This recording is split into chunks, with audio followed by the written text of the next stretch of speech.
Hello guys, welcome to traders card channel. आज मैं आपके लिए एक वीडियो लेके आया हूँ जिसमें मैं डिस्कस करूँगा एक हमारा स्टॉक, हमारे पोर्टफोलियो का इन्वेस्टमेंट स्टॉक जो कि आज 2x रिटर्न दिया है। 2x रिटर्न्स मीन्स 100% प्लस का रिटर्न्स आज उसने अचीव किया है। तो इस पर्टिकुलर स्टॉक का चार्ट स्ट्रक्चर, क्या लॉजिक था, उस सब चीज़ों की डिस्कशन हम इस पर्टिकुलर वीडियो में करेंगे। तो देखते हैं इस पर्टिकुलर वीडियो में हम क्या क्या चीज़ें देखने वाले हैं। सबसे पहले हमारा लॉजिक क्या था इस पर्टिकुलर ट्रेड लेने में, हमें कितना टाइम लगा, रियलिटी चेक्स कि हमें कितना एक्सपेक्ट करना चाहिए स्टॉक मार्केट से और कब तक वो टारगेट हमारे अचीव होंगे, तो उसके बारे में थोड़ा थोड़ा डिस्कशन करेंगे। ठीक है, सबसे पहला जो हमारा ये स्टॉक है, स्टॉक का नाम है सेक्सॉफ्ट। ठीक है, ये पर्टिकुलर बिलोंग करता है, एक आईटी सेक्टर से बिलोंग करता है और ये एक स्मॉल कैप स्टॉक है। ठीक है, स्मॉल कैप स्टॉक है। जब मैंने इसको लिया था अराउंड 1000 करोड़ का मार्केट कैप था। अभी रिसेंट आई थिंक 2000+ करोड़ का मार्केट कैप हो चुका होगा, आई थिंक। मैंने एग्जैक्टली चेक नहीं किया, मोस्टली हो जाना चाहिए। हमारा ये स्टॉक हुआ है 2x। 2x का मतलब होता है 100% प्लस रिटर्न। ठीक है, ये हमारी एक सेंचुरी थी आफ्टर IRCTC और डेटा पैटर्न्स। ठीक है, ये दो स्टॉक के बाद ये हमारे पोर्टफोलियो का थर्ड स्टॉक बना है जिसने सेंचुरी लगाई है। ठीक है, इस पर्टिकुलर स्टॉक का लॉजिक और इसमें क्या क्या हमारे देखने का तरीका था वो डिस्कस करते हैं, क्योंकि हमारी विनिंग और लूजिंग से ही हम सीखते हैं। हमारे विनिंग ट्रेड्स कैसे होते हैं, हमारी विनिंग इन्वेस्टमेंट कैसी होती है, उसका चार्ट स्ट्रक्चर कैसे मूव किया टेक्निकल एनालिसिस में, तो उस हिसाब से हमारे नेक्स्ट अगर स्टॉक्स सिलेक्शन रहेंगे या हमारा नेक्स्ट एनालिसिस रहेगा तो उससे हमें कुछ ना कुछ सीखने को मिलता है। ठीक है, यही स्टेप वाइज सीखने से हम अपने जो ट्रेड के सिलेक्शन है उसको इम्प्रूव कर सकते हैं, जिससे हम एक हायर रिटर्न जनरेट कर सकते हैं। तो ये पर्टिकुलर स्टॉक हमारा था सेक्सॉफ्ट। ठीक है, सबसे पहले हमने क्या देखा था इसमें, हमने इसका देखा था monthly chart.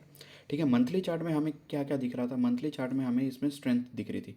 Strength in the sense जो इसका RSI था अबव 60 के आसपास सस्टेन कर रहा था। ठीक है, मंथली चार्ट में 14 पीरियड RSI 60+ सस्टेन हो रहा था। ठीक है, 60+ सस्टेन होने के बाद हम देखते हैं कि स्टॉक एक हायर टेंडेंसी होती है, तो हायर टेंडेंसी उस पर्टिकुलर नेक्स्ट अपकमिंग मंथ में उसको अपसाइड मूव करने की टेंडेंसी बहुत ज़्यादा रहती है। ठीक है, मंथली चार्ट में ये हम देखते हैं कि मंथली चार्ट में हमारी स्ट्रेंथ है। मंथली चार्ट के बाद हम डीप डाउन करते हैं। ठीक है, जिसमें हम देखते हैं वीकली चार्ट। वीकली चार्ट पे कोई ब्रेकआउट होता है, अगर हम इन्वेस्टमेंट पर्पज से देखते हैं तो वीकली चार्ट पे हम ब्रेकआउट या ब्रेकडाउन या कंसोलिडेशन पैटर्न वो आइडेंटिफाई करते हैं और उसके बाद हम पर्टिकुलर चार्ट में ट्रेड प्लान करते हैं। ठीक है, उसमें हम ब्रेकआउट देखेंगे और उसके बाद देखेंगे। सबसे पहले हमारे कॉन्सेप्ट क्या कहते हैं, सबसे कॉन्सेप्ट लगा लेते हैं हम। सबसे पहले हमारा एक मंथली कॉन्सेप्ट रहता है जिसमें हम देखते हैं एक रेंज, एक पर्टिकुलर चार्ट का। सबसे पहले एक चार्ट, कोई भी चार्ट मूव करता है तो एक पैटर्न में मूव करता है। ठीक है, हर एक स्टॉक का एक करेक्टरिस्टिक पैटर्न होता है जिसमें वो मूव करता जाता है अपने लाइफ टाइम के दौरान। ठीक है, ऐसा ही ये चार्ट पैटर्न हमें दिख रहा था यहाँ पे कि जिसने कुछ ऐसा चीज़ किया हो जो हमें आने वाले टाइम में प्रिडिक्शन कर सके कि अब इसके बाद ये वाला पैटर्न बनने वाला है। ठीक है, उसी बेस पे हमने ये पर्टिकुलर स्टॉक सेलेक्ट किया था। हमने देखा था इसका मंथली चार्ट। सबसे पहला कॉन्सेप्ट क्या था इसमें कि ये एक रेंज में था, मंथली रेंज में। ठीक है, मंथली रेंज में हम कैसे पता करते हैं, उसकी हिस्ट्री देखी हमने कि यहाँ पे बैंड स्क्वीज था। ठीक है, बैंड स्क्वीज रिप्रेजेंट करता है रेंज। ठीक है, वही रिप्रेजेंट करता है, तो सेम थिंग है। बैंड स्क्वीज था, बैंड स्क्वीज के बाद एक फॉल आया, उसके बाद ये एक रैली दिया और उसके बाद कंसोलिडेट किया 6-7 महीने। ठीक है, 6-7 महीने के बाद उसने ब्रेकआउट दिया और उसके बाद मूव किया। ठीक है, अब सिमिलर पैटर्न यहाँ पे फॉर्म हो रहा था। ठीक है, ये हमारा एक रेफरेंस पॉइंट था, यहाँ पे हमारा एक रेफरेंस पॉइंट था।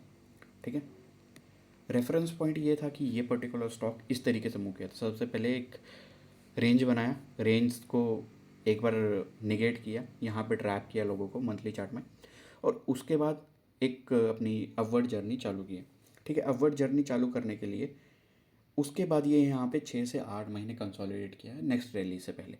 ठीक है, नेक्स्ट रैली से पहले कंसोलिडेट होने के बाद यहाँ पे हमने देखा कि ये कंसोलिडेट हुआ है।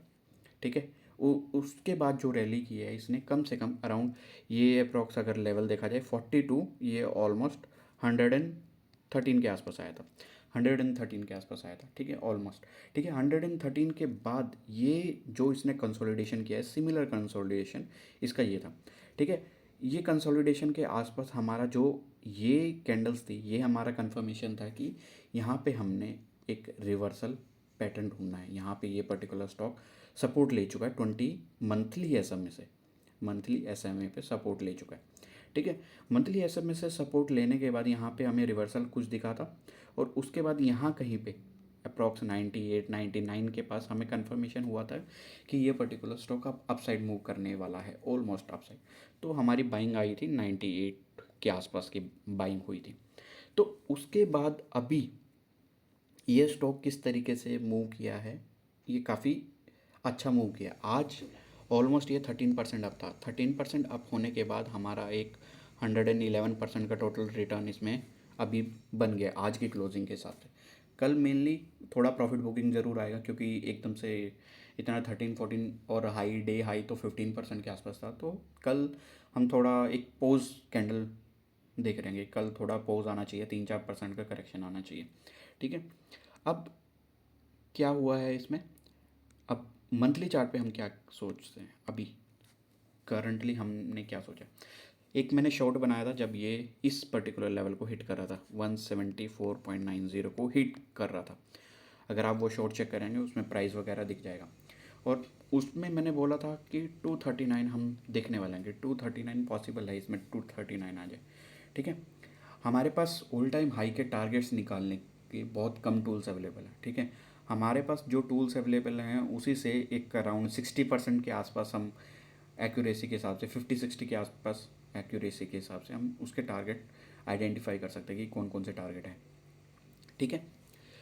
तो उस पर्टिकुलर टूल्स की लिस्ट में से हमने यूज़ किया था फिबोनाची एक्सटेंशन। फिबोनाची एक्सटेंशन हमने जो लेवल लगाए हुए हैं, और next Fibonacci extension monthly chart basis पे या वीकली चार्ट पे लगाया होगा, तो ये अपसाइड ट्रेंड बेस्ड एक्सटेंशन है, तो उसके लेवल्स थे ये।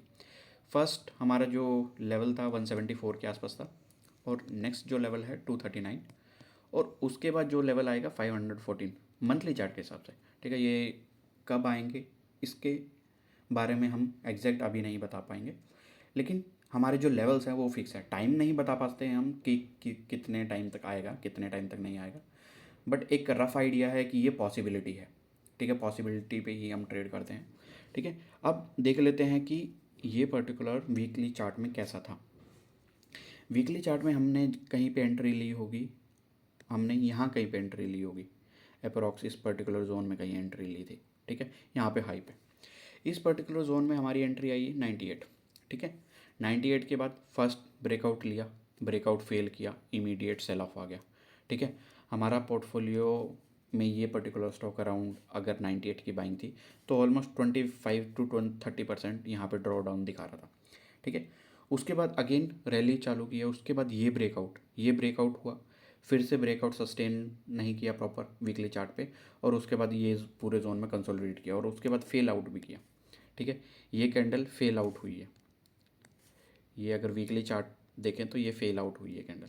तो मीन्स 2 बार हमारा जो ब्रेकआउट था वीकली चार्ट पे वो फेल हुआ था, लेने के बाद की बात कर रहा हूँ मैं। 2 बार चार्ट वीकली चार्ट पे फेल हुआ था ब्रेकआउट। उसके बाद हमारा जो स्टॉप लॉस हो गया था, क्योंकि हमें एक स्टॉप लॉस का लेवल मिल गया था कि इस पर्टिकुलर लेवल के नीचे में भी हमें एग्जिट करना पड़े लॉस में। तो हमारा ये ट्रेंड लाइन हमारा एक पर्टिकुलर लेवल बन गया था कि इसके नीचे अगर कोई भी डेली क्लोज कर देता है, इस पर्टिकुलर ट्रेंड के नीचे डेली क्लोज कर देता है, तो हम इसमें से एग्जिट करने वाले हैं। फिर उसके बाद नेक्स्ट ही वीक जैसे ये मेजर सेल ऑफ आया, नेक्स्ट ही वीक इस पूरी सेलिंग को एब्जॉर्व कर लिया, इस पूरी सेलिंग को एब्जॉर्व किया बाय फॉर्मिंग एंगल्फिंग, ठीक है। एंगल्फिंग बनने के बाद हमें यहाँ कंफर्मेशन आया कि ये सेलिंग जस्ट प्रेशर डालने के लिए था, और यहाँ पे हमारे पास बाइंग बहुत अग्रेसिव बाइंग हुई है। तो यहाँ पे हमें कंफर्मेशन हुआ कि ये पर्टिकुलर स्टॉक में स्ट्रेंथ आई है, ठीक है। वीकली चार्ट में अगर हम स्ट्रेंथ इंडिकेटर देख रहे हैं, तो ये डिप लेने के बाद इमीडिएट शॉर्ट अप हो गया था अगले ही वीक।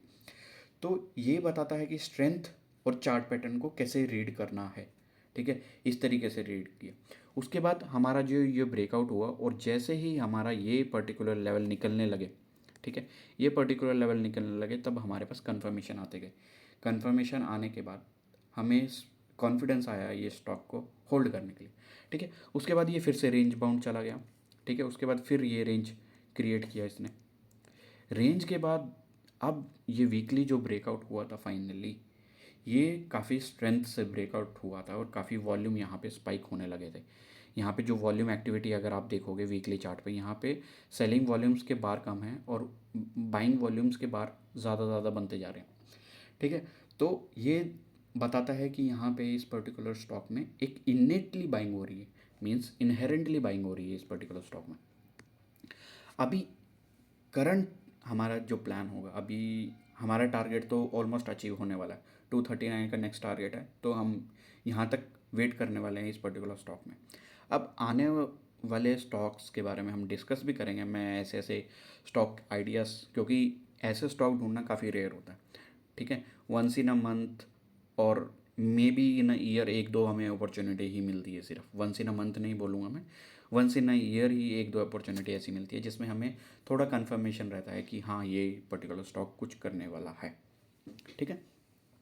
अभी क्या हुआ है यहाँ पे, सबसे पहले हम मंथली चार्ट में दोबारा देखते हैं। मंथली चार्ट में क्या हुआ था, नेक्स्ट कॉन्सेप्ट, सबसे पहला कॉन्सेप्ट था जो हमारा बैंड स्क्वीज था, उसके बाद ब्रेकआउट था, ठीक है। नेक्स्ट कॉन्सेप्ट हमारा क्या है, ये देखा हमने मंथली चार्ट पे, ये इस तरीके से रैली किया है, ठीक है। इस पर्टिकुलर तरीके से रैली किया है, तो चांसेस है अभी यहाँ पे बैंड, जो हमारी ये कॉन्सेप्ट है बैंड ब्लास्ट का, ठीक है, वो कॉन्सेप्ट मंथली चार्ट पे है। मंथली चार्ट में इस पर्टिकुलर स्टैंडर्ड डेविएशन से निकलने के लिए काफ़ी हैवी वॉल्यूम चाहिए होता है, ठीक है। हैवी वॉल्यूम चाहिए होता है, तो मीन्स यहाँ पे काफ़ी हैवी वॉल्यूम्स आए हैं और ये पर्टिकुलर ये फर्स्ट कैंडल अभी क्लोज होने में 3 दिन बाकी है, तो ये हमारा अगेन बैंड ब्लास्ट कर रहा है। तो चांसेस है एक नेक्स्ट पॉज कैंडल के बाद हमारी कुछ एक इस तरीके से मूवमेंट, एक कैंडल नेक्स्ट मंथ ये वाली कैंडल पॉज आने के बाद एक फ्रेश रैली फिर से इनिशिएट कर सकते हैं, और ये फ्रेश रैली मे बी 239 और मे बी अराउंड 400 के आसपास तक पहुंचा सकती है इस पर्टिकुलर स्टॉक पे। तो इस पर्टिकुलर स्टॉक में हम थोड़ा प्रॉफिट बुक करेंगे, बाकी पोजीशन हम ट्रेल करेंगे, ठीक है। अभी वीकली चार्ट में भी सिमिलर हमारा जो ये बैंड ब्लास्ट है, ये band blast over second week consecutive हमारा बैंड ब्लास्ट चल रहा है। अभी तो सिर्फ सेकेंड डे है वीक का, तो फ्राइडे क्लोजिंग के बाद हमें कंफर्म होगा कि ये सेकेंड वीक भी फॉलो किया है। तो सेकेंड वीक फॉलो किया है, तो नेक्स्ट वीक में हमें मोस्टली नेक्स्ट 2 वीक में हमें 239 देखने को मिल सकता है, 239 देखने को मिल सकता है। अब ये नहीं है कि इमीडिएट इसमें जंप इन करेंगे, ठीक है।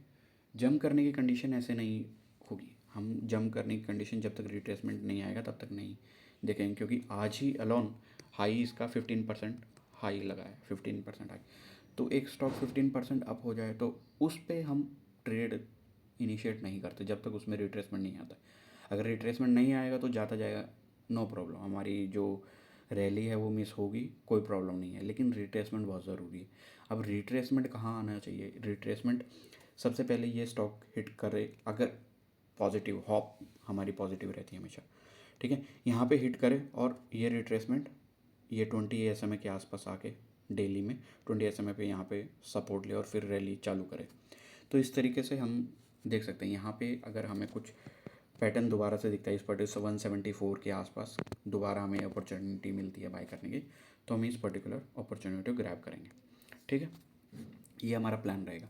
अभी first target in the sense हमारे काफ़ी सारे टारगेट जो हिट होते रहे हैं, तो हमारा फर्स्ट टारगेट ये था 152 के आसपास फर्स्ट टारगेट था। उसके बाद उसने काफ़ी रेंज बनाया, बैंड स्क्वीज़ किया, बैंड स्क्वीज डेली चार्ट में बैंड स्क्वीज़ के बाद फिर से बैंड ब्लास्ट करके और ये रैली दी, ठीक है। इसमें कॉन्सेप्ट जो आपको प्रैक्टिस करना है वो रेंज स्क्वीज़ का प्रैक्टिस करना, ठीक है। रेंज स्क्वीज़ में आपको बहुत बड़े बड़े मूवमेंट मिलेंगे, ठीक है, बिग मूवमेंट्स मिलेंगे, ठीक है, बिग मूवमेंट्स मिलेंगे और एक्यूरेट मीन्स जिनकी एक्यूरेसी मोर देन 80% होती है, ठीक है, एक्यूरेसी वाले ब्रेकआउट्स मिलेंगे, ठीक है। अब बोलने का सिंपल वे में बोलने का तरीका क्या है, आप स्टॉक्स की रेंज फाइंड आउट करें, ठीक है, बैंड स्क्वीज हो रहा हो, ठीक है, या एक पर्टिकुलर स्टॉक एक पर्टिकुलर रेंज में किसी भी टाइम फ्रेम पे, डेली वीकली मंथली किसी भी, सबसे पहले वो रेंज फॉर्मेशन होनी चाहिए, उस पर्टिकुलर रेंज का ब्रेकआउट होता है, एक बड़ी रेंज होनी चाहिए। ये ऑलमोस्ट 2-3 मंथ्स कंसोलिडेट किए हैं यहाँ पे, ठीक है। एक बड़ी रेंज होनी चाहिए, उसके बाद उसको ब्रेकआउट करे, उसमें ट्रेड की पॉसिबिलिटी और उस ट्रेड को एक्यूरेट होने की पॉसिबिलिटी बहुत ज़्यादा हो जाती है, ठीक है। तो ट्रेड इनिशिएट करने से पहले, कभी भी ब्रेकआउट होने से पहले, वो वहाँ पे कंसोलिडेशन होना चाहिए। जितना बड़ा कंसोलिडेशन उतनी ब्रेकआउट की एक्यूरेसी ज़्यादा, ठीक है। ये थे हमारे कॉन्सेप्ट। और अभी नेक्स्ट जो प्लान रहेगा हमारा यही रहेगा, इसको 239 पे हम निकालने की कोशिश करेंगे। कल ऑलमोस्ट इसमें 3 से 4% का कट हम देख सकते हैं, ठीक है। 3 से 4% का कट देख सकते हैं, क्योंकि एकदम से इतनी रैली आई है। तो मे बी अगर ये कल भी इतना रैली दिया, फिर हम मोस्टली यहाँ पे काफ़ी पोजीशन एग्जिट करेंगे 239 के आसपास, क्योंकि कल ही अगर 10-12% कल भी भाग गया तो ये ऑलमोस्ट अपने टारगेट के पास आ जाएगा, ठीक है। 230 के आसपास आ जाएगा, तो वहाँ पे हम देखने की कोशिश करेंगे। लेकिन अगर ये कल प्रॉफिट बुकिंग दे देता है तो वो हमारे लिए काफ़ी हेल्दी रहेगा, वो हमें कॉन्फिडेंस देगा, हाँ थोड़े लोग यहाँ पे निकल गए हैं जो अभी रिसेंटली ऐड हुए थे और यहीं पे कंसोलिडेट करने लगे और फिर निकलने की कोशिश करें। तो हमारी जितना कंसोलिडेशन होता जाएगा स्टेप वाइज, उतनी हमारी एक्यूरेसी इसमें, उतना कॉन्फिडेंस हमारा बढ़ता जाएगा, ठीक है। ये हमारा प्लान रहेगा। अभी रियलिटी देखते हैं। ये हमारी पोजीशन का है, जो कि आज 111 शगुन हो गया, ये तो 111% का, ठीक है। आज इसका हाई ऑलमोस्ट था 15.5% का हाई था, और क्लोजिंग का पता नहीं, शायद ये क्लोजिंग इसी के आसपास आई है, ठीक है। अभी ये थोड़ा आपको एक तरह से दिखाई गया है, ये एक पॉजिटिव, सब कुछ पॉजिटिव दिख रहा है, ठीक है, ठीक है। पॉजिटिव, सब कुछ पॉजिटिव पॉजिटिव पॉजिटिव, ठीक है। हमें ट्रेंड, सबसे पहले हमें कॉन्सेप्ट देखे कि क्या क्या कॉन्सेप्ट है। रेंज, ब्रेकआउट, बैंड ब्लास्ट, ठीक है। और इस तरीके से हमने ट्रेड को लिया, ठीक है, और उसमें हमने बिल्ड की पोजीशन, और उसमें हमने कॉन्फिडेंस से बैठे रहे। इवन जब जब अभी रियलिटी की बात करता हूँ, अभी ये तो है कि हमारी एक सक्सेस स्टोरी है तो सारा कुछ इसमें पॉजिटिव है, ऐसा नहीं है, ठीक है। अब इसकी रियलिटी चेक करवाता हूँ मैं, ये इस पर्टिकुलर स्टॉक में क्या क्या हुआ है, ठीक है। क्योंकि ऐसा नहीं है कि हमारे सारे स्टॉक डबल हुए हैं। इस पर्टिकुलर टाइम फ्रेम में मैंने ऑलमोस्ट 6-7 स्टॉक्स इस पर्टिकुलर कैटेगरी के बाई किए थे। 6-7 स्टॉक्स में से ये एक स्टॉक है जो डबल हुआ है, बाकी 50% से ज़्यादा अभी भी नेगेटिव स्टॉक्स हैं, ठीक है। 50% से ज़्यादा हमारे नेगेटिव स्टॉक्स हैं। तो मीन्स अपनी एक्सपेक्टेशंस स्टॉक मार्केट में सही रखना बहुत इम्पोर्टेंट है, ठीक है। एक पर्टिकुलर ट्रेड की बास्केट में, ठीक है, बास्केट में ट्रेड करना क्यों इजी रहता है, क्योंकि एक भी आपकी सक्सेस स्टोरी बन गई तो जितना भी लॉस आपका हो रहा है तो वो सारा रिकवर हो जाता है यहाँ से, ठीक है। रिकवरी बहुत अच्छी हो जाती है अगर है, एक दो स्टॉक भी आपके सेंचुरी मार देते हैं या डबल ट्रिपल हो जाते हैं। और नेक्स्ट डबल होने के बाद अब इसमें आ जाती है कंपाउंडिंग, ठीक है। कंपाउंडिंग परसेंटेज गेन आ जाता है, ठीक है। परसेंटेज गेन में क्या होगा कि अभी मुझे अगला 100% लेने के लिए सिर्फ 50% का रिटर्न चाहिए, ठीक है। और उसके बाद नेक्स्ट 100 का रिटर्न लेने के लिए मुझे सिर्फ 30% रिटर्न चाहिए, और नेक्स्ट 100 के लिए अब मुझे चाहिए सिर्फ 25%, ठीक है। अब इस तरीके से हम स्टेप वाइज इसमें चलेंगे। इस पर्टिकुलर स्टॉक में थोड़ा पोजीशन में प्रॉफिट बुकिंग भी करेंगे और उसके बाद इसको ट्रेल भी करेंगे। अब रियलिटी, मोर रियलिटीज़, ठीक है। हमने लिया पर्टिकुलर स्टॉक 98 पे, ठीक है। ड्रॉ डाउन हुआ -23% के आसपास एक टाइम पे, फिर से कॉस्ट के ऊपर आया 105 के आसपास, ठीक है। हमने निकलने की सोचा, लेकिन हमने स्ट्रेंथ देखी, सारी चीज़ें चेक की, फिर से कॉन्फिडेंस आया नहीं इसमें कुछ है, अगेन -5%, 5 to 6% के आसपास माइनस गया। उसके बाद कोस्ट से ऊपर गया 120, ठीक है। यहाँ पे हमें कॉन्फिडेंस आ गया कि एक ब्रेकआउट हो गया, ठीक है। उसके बाद हमारा जो मंथली चार्ट है उसमें पॉजिटिविटी दिखने लगी, ठीक है। पॉजिटिविटी दिखने लगी तो हमने होल्ड किया। उसके बाद अब ये पूरे एरिया, काफ़ी लोग यहाँ पे अपना पोजीशन एग्ज़िट करेंगे, ठीक है, फियर में एग्ज़िट करेंगे, और कुछ लोग यहाँ पे ग्रीड में अब एंट्री करेंगे, ठीक है। तो इन सब के बीच में बैलेंस बना के ही हमें चलना है, क्योंकि कुछ टाइम ऐसा आएगा जहाँ आपको ये -23 पोर्टफोलियो देखना पड़ेगा, कुछ टाइम आएगा ये देखना पड़ेगा, और कुछ टाइम आएगा ये देखना पड़ेगा। ठीक है, ये सारा है स्टेप वाइज। ठीक है, जितना आप कॉन्फिडेंस ट्रेडिंग स्टाइल में कॉन्फिडेंस आएगा वो प्रॉफिट आने के बाद ही आएगा। ठीक है, चार्ट स्ट्रक्चर रीड करने के बाद आएगा, मल्टीपल चार्ट्स देखने के बाद आएगा। ठीक है, सिमिलर चार्ट स्ट्रक्चर हमारा अभी जो दिख रहा है वो हम नेक्स्ट वीडियो में डिस्कस करेंगे। ठीक है, इस पर्टिकुलर वीडियो में हमारा यही, इसमें हमने कॉन्सेप्ट बताया कि कौन कौन से कॉन्सेप्ट मैंने देखे। ठीक है, कौन कौन से कॉन्सेप्ट हमने देखे। सबसे पहले इनिशियली रेंज होना चाहिए। ठीक है, उसके बाद बैंड ब्लास्ट में हमें वॉल्यूम आ रही है तो वो देखा। ठीक है, स्ट्रेंथ देखी मंथली और वीकली चार्ट पे। ठीक है, उसके बाद हमने इसमें होल्ड किया। अब होल्ड किया, अब आधे लोगों को लग रहा होगा कि ये डबल हो गया, कि रिसेंटली बाई किया होगा डबल हो गया। नहीं, हमारा जो होल्डिंग पीरियड है वो मोर देन 500 डेज़ का है। ठीक है, 500 डेज़ के बाद हमें 111% का रिटर्न देखने को मिला है। 21 दिन में कोई पैसा डबल नहीं होता, याद रखना। वो लक्ष्मी चिट फंड है ये, लक्ष्मी चिट फंड नहीं है ये, सॉरी। 21 दिन में पैसा डबल नहीं होता है, दिन लगते हैं। ठीक है, टाइम लगता है होल्ड करने का, कॉन्फिडेंस धीरे धीरे आता है, तो उसके बाद ये पर्टिकुलर आपको प्रॉफिट देखने को मिलेगा। ठीक है, इस पर्टिकुलर वीडियो में बस इतना ही, मैंने कॉन्सेप्ट वगैरह सारा बताए हैं। और इस पर्टिकुलर प्लान को फॉलो करने से पहले आप अपना रिसर्च ज़रूर करें। ठीक है, थैंक्स फॉर वॉचिंग। अगर आपको ये कंटेंट पसंद आया तो please like share and subscribe to my channel. Thank you. ऐसे जितने भी स्टॉक्स पॉसिबल होंगे हम उनको डिस्कस करते रहेंगे टाइम टू टाइम। ठीक है, क्योंकि कोई भी स्टॉक होता है वो स्टेप वाइज में ही आता है। ठीक है, ये नहीं है कि हम फर्स्ट डे को ही प्लान किया था कि ये पर्टिकुलर स्टॉक डबल होगा। ठीक है, ऐसा नहीं होता है। हमें फर्स्ट डे पे हमें सिर्फ 10% का टारगेट था। ठीक है, और उसके बाद सेकंड मंथ के बाद हमारा 10% का और बढ़ता गया, 10% का और बढ़ता गया। तो इस तरीके से स्टेप वाइज मूव करने की कोशिश हम करते हैं। ठीक है, thanks for watching, thank you.